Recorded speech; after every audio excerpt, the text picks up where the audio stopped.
Welcome to Sex Ed with DB. I'm your host, DB. Let's get into it.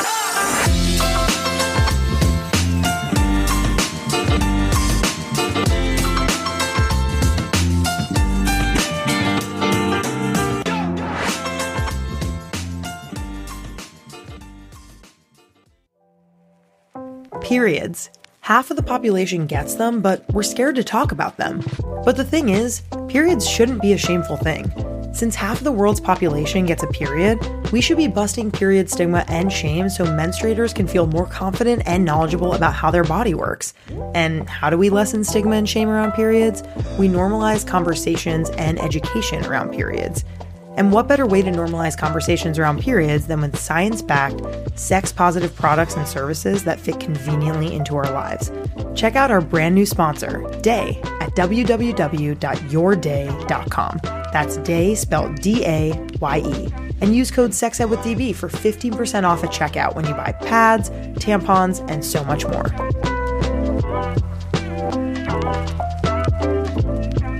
We talk a lot about sex ed, but when we're shopping for products to support our sexual wellness, exploration, and expression, we head to the experts at Lion's Den. For 50 plus years, Lion's Den has been a leader in adult products. Whether you want to explore a new kink or add a little romance to your evening, Lion's Den has something for all. Each location is brightly lit and staffed with the very best experts in pleasure, passion, and romance, so you can feel comfortable and confident in your purchases. Lion's Den is offering our listeners 15% off your purchase in-store and online using code SEXEDWithDB at lionsden.com. Flicking the bean, wanking, self-loving, jilling off, menage-a-moi. All of these are different and very creative ways to say masturbation. For 21 days, I conducted a masturbation experiment with one of my favorite vibes ever, the magic wand. In a nutshell, I wanted to answer one question. What is the impact of daily magic wand use on my health and wellness, as well as my sexual experience when compared to regular sexual activity and no sexual activity? The results surprised me more than I thought they would. Want to see the hypotheses and the results for yourself? Go to sexedwithdb.com/magicwandexperiment to learn more.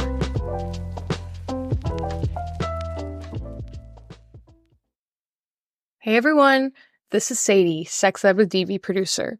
This week, we're excited to bring you another Best Of episode, featuring clips from DB's interviews with Patten and Hannah Croft from the Pleasure Collective and trauma expert Jimaneeka Eborn. First up, we'll dive into the mission of the Pleasure Collective. Anja and Hannah share why they believe everyone deserves pleasurable sex no matter where they are in their healing journey, and they'll also discuss how sex can be a powerful tool for trauma healing. Then we'll hear from Jimaneeka Eborn. She combines her mental health background with sex education to help trauma survivors achieve the sex lives they want. Jimaneeka talks about why talk therapy isn't the only option and explores other modalities available to survivors. Plus, she'll share what she wishes everybody understood about trauma responses. Let's get into it. Pleasure Collective was born out of our graduate school research. Anja and I met when we were getting our master's in social work here in Denver. And the way that we met was that I decided we were friends. And like, I choose you, Pikachu. Yes. I was like, you're my friend. I heard she was looking for a new internship. And I was like, we're looking for a new intern. And I like poached her and like put her resume on my supervisor's desk and was like, pick her because I want to be her friend. And we've been in love ever since. But we started Pleasure Collective. Our graduate school research was all about, sexual healing modalities for survivors of sexual trauma. So like healing modalities that were going to support survivors in rebuilding their relationships with sex and pleasure.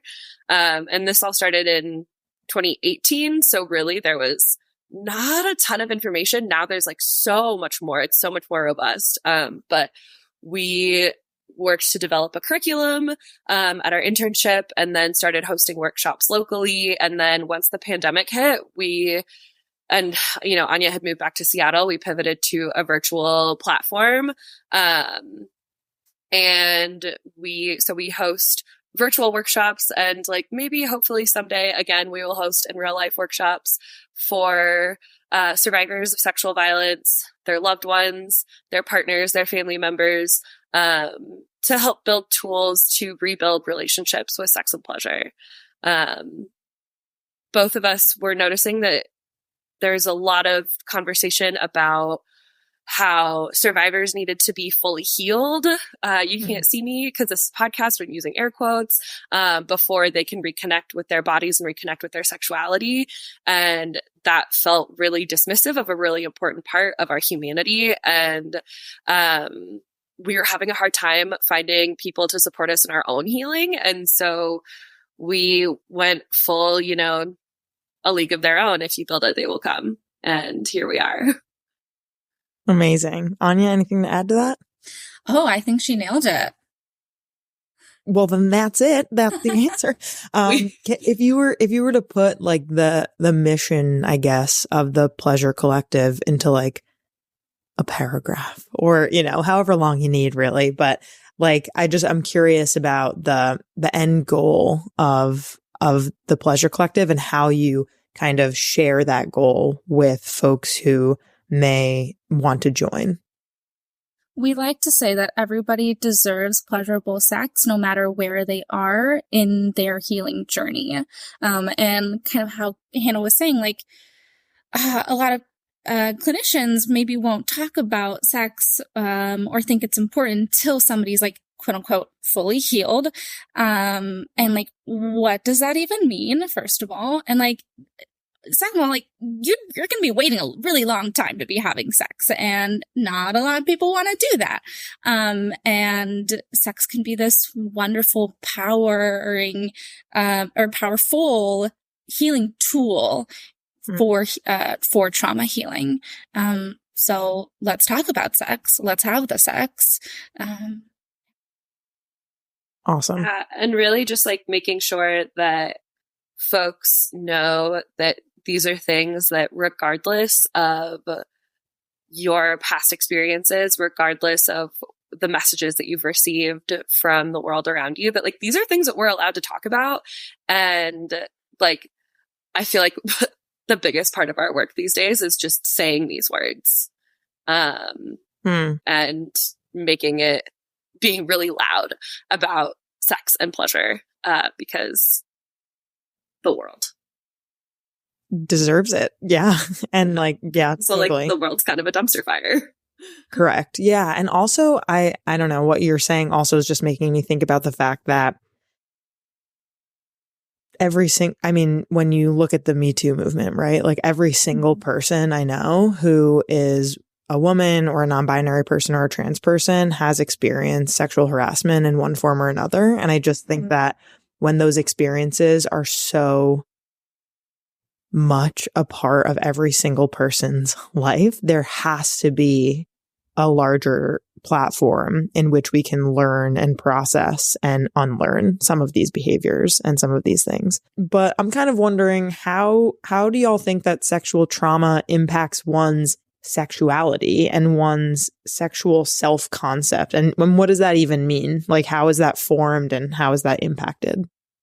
Yeah, I think that can be hard to conceptualize for a lot of folks, because oftentimes like these experiences only last maybe like a few seconds or a few minutes. Like, how could they have such a big impact? How could they be so traumatizing? But it's true, like they really can be. And on top of like, maybe like your traditional trauma responses, you have like flashbacks or dissociating, hypervigilance.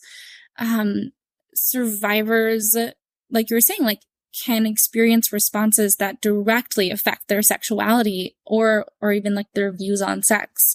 So that can look like maybe like having automatic reactions to sex or any form of touch that are completely different than what they once were. Changes in the amount of sex that you want to engage in. For some folks, that's going to be a huge increase. And for others, they don't want anything to do with sex. You can experience like fluctuations in sexual functioning and arousal. Maybe there's new sensations you feel, like pain, or maybe you aren't able to become aroused or orgasm at all. You might struggle with, being vulnerable with others, trusting others, having intimate relationships. Maybe there's this fear that people always are going to take advantage of you, or invalidate you. A lot of survivors have a difficult time, like, trusting their own body, being able to listen to their body cues, or even like feeling safe in their own body, in their own vessel, which can be like a really scary, unnerving experience. Your thoughts and your narratives around sex and sexuality can shift too, whether that's thinking that sex is inherently bad, or enjoying sex is bad, like experiencing pleasure from it is not okay, or thinking that maybe like your own sexuality is harmful and disgusting, and because sexual violence has such an impact on one's sexuality and sexual self-concept, like, that's why we love being able to use sex and sexuality as a tool for healing, because your sexuality is yours and yours alone. And what is more empowering and more healing than being able to reclaim that? Sex is yours, your body is yours, and we can use sex and pleasure as a tool to reclaim your body. And I'm curious to hear your thoughts on this, but the first place my head goes to is sex with yourself, right? Like, if you're somebody who, and again, I'm not a clinician, I have a master's in public health and I'm a sex educator, but I would assume that this comes up for y'all, which is if one of your triggers is someone else touching your body, then maybe it's just getting comfortable touching your own body again, if that's something that you're having trouble with, and like using sex toys and using maybe like erotic tools like audio or, ethical porn, like things that maybe would stimulate you if you're really not used to that. Is that stuff that you all talk about in your workshops, or give us like a little teaser as to what are these activities, like what is this sexual reclamation, and how can therapy and other therapeutic activities help to do that? Absolutely. So one of the portions of our kind of like flagship workshop is a series of relearning touch exercises. And what I really love about like the concept of relearning touch is it starts at a place like, the way that Anja kind of built out this part of our curriculum is it's designed to really meet you where you're at. So right now, if like feeling like skin on skin doesn't feel safe for you, like let's start with like wrapping yourself in a blanket and having a barrier between like the skin on your hand and the skin on your arm. Like once that starts to feel good, let's like level it up. Once that starts to feel okay, let's explore like touching ourselves naked. Once that feels okay, let's explore touching ourselves in a sexual fashion. Like, really, I think in terms of like relearning touch and rebuilding that comfort, a lot of it is giving ourselves permission to slow down, giving ourselves permission to say, okay, I want to do this in a different way than I did before, or I want to make sure that this is different enough from my traumatic experiences that I can feel that pleasure.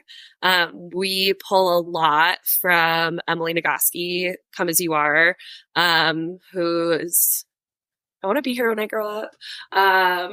She is very cool and very much like a famous person in the space. I feel like that's easy for people to be like, I want to be you. You're perfect. No, when I met her like pre-pandemic and was so starstruck. You seem super down to earth. She's super cool. But anyway, we also talk a lot about like building out a context that feels safe for you. Like, what are some of the elements that you need to make sure are present in order for you to be in a headspace to access pleasure, right? Like, we go all the way back into, can there not be any overhead light? Do we need to have like, is there a certain smell that we need to avoid? Is there certain music that can't be played? Is there certain music that should be played that is going to help you get into that space? So yes, a lot of our workshop content is about building that comfort with sex with yourself, like you said, kind of taking down this idea that like masturbation is bad, because it's not. It's great. It's a great time. Highly recommend. And also normalizing the fact that there are a lot of other non-sexual factors at play that we need to be mindful of in order to feel safe accessing pleasure. Can you give me some examples of those? Yeah. So the overhead light thing, that's my thing. I cannot have overhead light. Can't do it. It's like sensory nightmare for me. And so overhead light, maybe that's a deal breaker for you. Sure. Maybe a must have for somebody is like, I need to make sure that all of the chores are done. Right? Like, because they're like cycling through them in their head. Maybe a must have for somebody is I need to be able to see your face when we're engaging in any kind of like sexual act. Maybe an accommodation is I don't want to see your face, right? Whatever it might be, I think one of our biggest intentions is to give people the space to be curious about what it is that creates a context where they can access pleasure, and then to just like embrace those things, whether that's clean sheets and no dishes in the sink, whether that's, playing with kink, whether that's whatever it might be. I think there's a huge challenge in that a lot of folks don't have the language for that. And so a lot of our work too is also just saying these words out loud and letting them be things that fall out of our mouths without like being afraid to say like, oh yeah, like exploring kink, like let's talk about impact play. Okay, let's go for it. And so I think a lot of that work too is just like empowering folks to move through the shame that we're taught about talking about sex and having it be something that instead is like a fun point of like community and friendship and connection in our lives. Yeah. Two things coming off of that. One, I imagine that y'all get very close as a group if these are workshops where you're sharing and you're being intimate and being open and honest about your wants and desires and traumas and hardships. And two, I think what I'm sure that this workshop offers is, the same kind of things that you might get from journaling or therapy, which is, as you said, the language, the tools, the context, the ability for self-reflection to understand what you like, what you don't like, why you do or don't like those things, and how to move forward with those things. Our genius, Anja, actually built our curriculum into kind of like a space for self-reflection. So when you go through our workbook for our workshops, there are spaces for everybody to reflect. Anja has like reflection questions and prompts us really beautifully. So that's absolutely an intention, is to just like get people thinking. And like one of our like missions and goals is to have this community of survivors. And like, yes, Hannah and I built the curriculum and are facilitating the workshops, but we are certainly not the experts. We are learning right alongside all of the participants. And we love that we get to create this space and this community that brings a whole bunch of survivors together, and they just get to validate each other and not feel alone and share ideas. I think for a lot of these things, because we don't talk about them, we don't know what we like. We don't know what we want. And so being able to hear other people sharing their likes and desires, might like spark ideas for us. I'm like, ooh, maybe I want to try that. Ooh, that sounds really cool. Ooh, I don't like that either. And so we all just get to learn from each other. And like you said, yeah, we become like really close, and it's really beautiful to be witness to.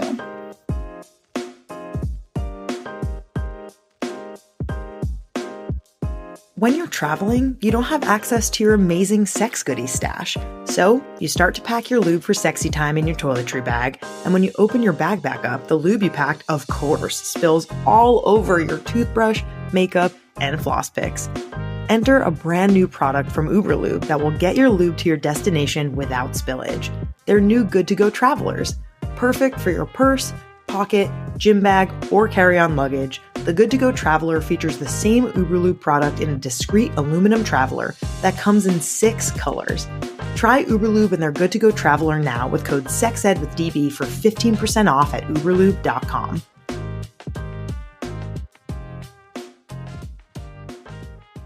I'm August McLaughlin, and some years ago, embracing my sexuality helped save my life. Then at age 30, I discovered self-pleasure, and oh my goodness, I have been on a mission since.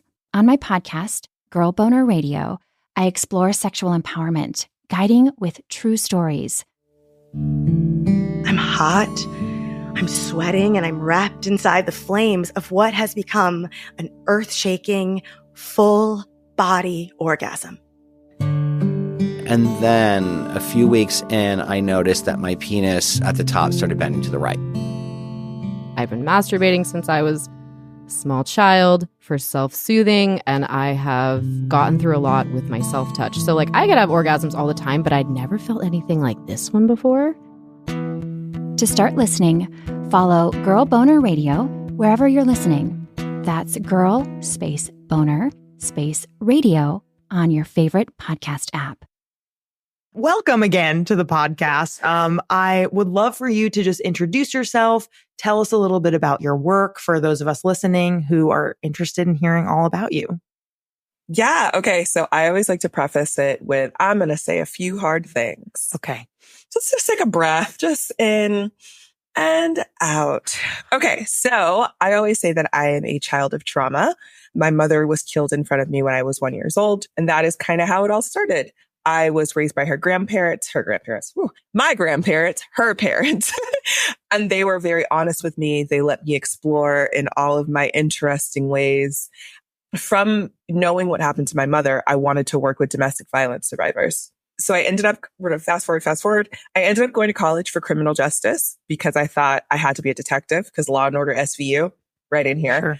And then I got to college and I was like, oh, your burnout rate is not like on television. That's not real. And it's pretty tricky. I ended up getting raped my 3rd year of college.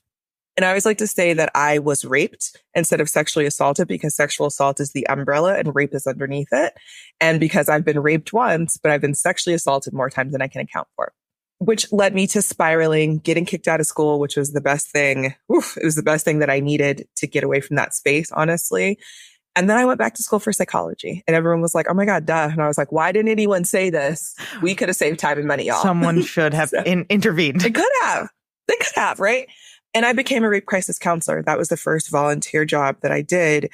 And I think that truly changed my life. Also noting, I didn't share that I had been raped for 7 years. And so I was working through my own things and working in mental health and truly understanding everything that was happening with me, for me, around me, with other people. I am so excited by brains. Our biggest sex organ. It truly excites me. And while going through working in mental health, I worked with juveniles, I worked with elderly people, I worked in eating disorders, I worked in dual diagnosis, aka mental health and addiction. I kind of did the whole gamut. And then I had multiple burnouts because it's intense. So one day I was like, I need a job that is ever evolving and never boring. And I was like, oh my God, sex. My grandmother, who I call mom, she was like, oh God, what the hell? And she goes, are you going to be selling your pussy? And I said, I don't think so, but I'll get back to you. Thank you for the inquiry. Turns out wasn't selling my pussy, just giving away for free like a lot of us. And I truly loved the idea of sex ed. I didn't have good sex ed, and I'm sure we'll talk about it, but yes, we will, by the way. It was always people talking about the lubes and the condoms and all the things. And I'm like, what about the people that can't get there? Because most of us are survivors of some type of trauma. And percentage wise, 1 in 6 guys, 1 in 6 men, 1 in 3 women, which none of those numbers will be reported correctly because a lot of people don't report.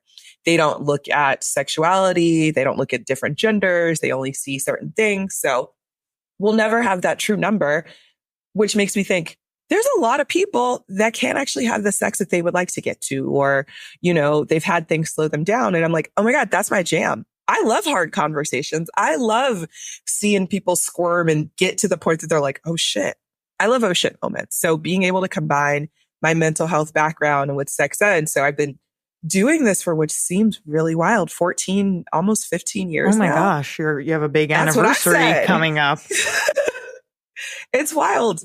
But I honestly think it's the biggest gift and the best career that honestly I've created for myself, because I truly just be like making it up. Yeah. With a good skill set and a good background. So I did end up going back to school for my graduate degree. I went to school to be a therapist and was like, ooh, don't love this. So I have like 4 classes left to be a therapist, no desire. I did go back for health psychology. But health psychology for me made more sense working with survivors because it's a holistic thing. Right. As medical doctors, they're like, here's your body. And psychology is like, here's your brain. I'm like, I can't separate those. So why are we having conversations that are separate? So we get to look at it that way, and alternative medicine, because I also understand how expensive medication is and how, I don't know if you've heard, Adderalls, people are losing it. They can't get their medication. Like there has to be other things that people have used before. So that made me want to study that. And I've actually gone back for my second master's. Oh my. Studying law with a focus in criminal justice. It's full circle with a rape investigation certification, but I'm taking 2 quarters off to catch my breath.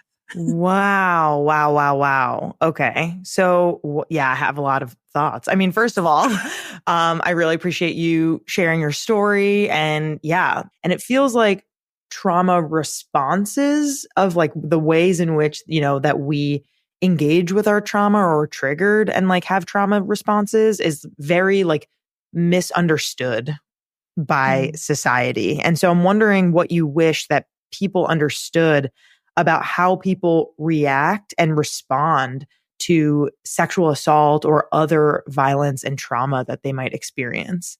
Well, first, I always like to note that we can be triggered by any of our 5 senses. People go, wait, what? And I'm like, I know. But also, you can be grounded by any of your 5 senses. So say there's a smell that like sets you off and puts you back into a space. And we'll talk about the word triggered because I'm tired of everyone just throwing it around all willy-nilly. Right. It'll take you back to that space. And that's being triggered, y'all. Being triggered isn't being like, I'm having such a rough day. I'm triggered. Nope. Didn't take you back to a time where you weren't able to process, where you felt stunted, where you were harmed. Like it puts you physically, emotionally, spiritually in that space, and you're recanting it. If that's not happening, honey, you're probably just having a bad day. Right. So that's different. Okay. Yeah, it is okay. And I wish that people just had more information on how trauma shows up so differently for different people. And that if you start to notice maybe someone acting a little differently, maybe just check in with them. Because oftentimes we don't even know that we are activated, that we are in our own trauma space. And that is hard, right? Because it is taking us back to not being in control, not understanding what's happening with us. And I think society is scared of that. If we're being honest, right? Like I do a lot of work with the homeless or the houseless, however you refer to them. And a lot of them are having psychosis. People are like, they're all drug addicts and all these things. Let's be honest, drugs on the street are a lot cheaper than medication. And that is a shitty thing to say. It's also a shitty realization when I was like, oh my God, I've never been homeless. Blessing. Thank you. I'm thankful for that.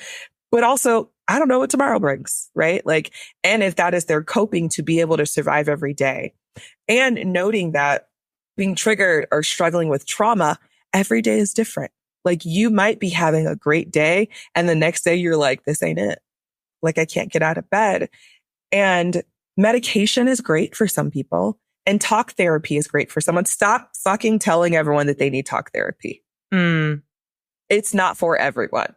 Can you talk more about that? I'm curious to hear because I definitely am one of those people who thinks that everyone would benefit from some kind of therapy, but maybe it's not talk there. I don't know. Could you just speak more on that? Yeah, for sure.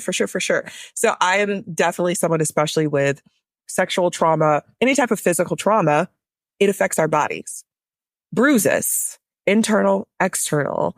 Things can break. Things can be ripped. We can bleed internally, externally. The emotions may come out externally, internally. So why are we only, again, looking at the thoughts? Yeah, we can have thoughts, but, as Bessel says, the body does keep the score. Our bodies do hold on to trauma. And a lot of us hold trauma in our shoulders, in our guts, in our bowels, in our hips. And people go, what? I asked my friends, when's the last time you had a bowel movement? They're like, what? I was like, when's the last time you pooped? They're like, I don't know. I'm like, you've been stressed? They're like, yeah. And I'm like, you holding on to some stuff, literally? They're like, what?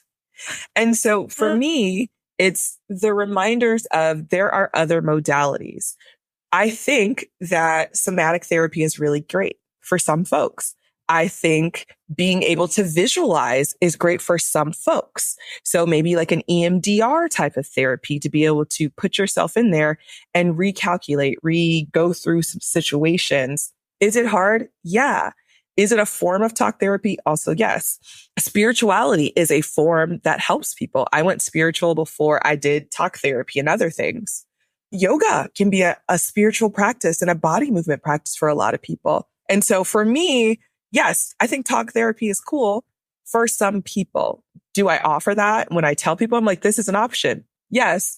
But also when I work with individuals, they have homework after. And so we're doing talk therapy and they have assignments to keep going. And some of those assignments are make a playlist that makes you feel good in your body. And every morning as you're getting dressed, play it.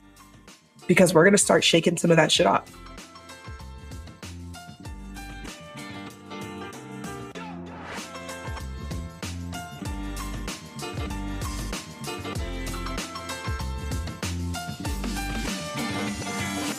Our creator, host, and executive producer is me, Danielle Bezalel. Our communications lead is Catherine Cohen. Our producer is Sadie Leegee. Our marketing coordinator is Mitch Coburn. Our social media coordinator is M. Kirsty Frazier. Our music theme is by Hook Sounds. Thanks so much to our featured guests, partners, and listeners. Want to partner with us? Email us at sexedwithdb@gmail.com. Do you have a silly sex story to share, need some advice, or have thoughts on the episode you just heard? Give us a booty call for a chance to be featured on the podcast. Check the show notes for the details. For more sex ed content, follow us on IG at sexedwithdb podcast and on TikTok at sexedwithdb. Want to know your sex toy zodiac sign? Go to our link tree on our IG now. See you next time.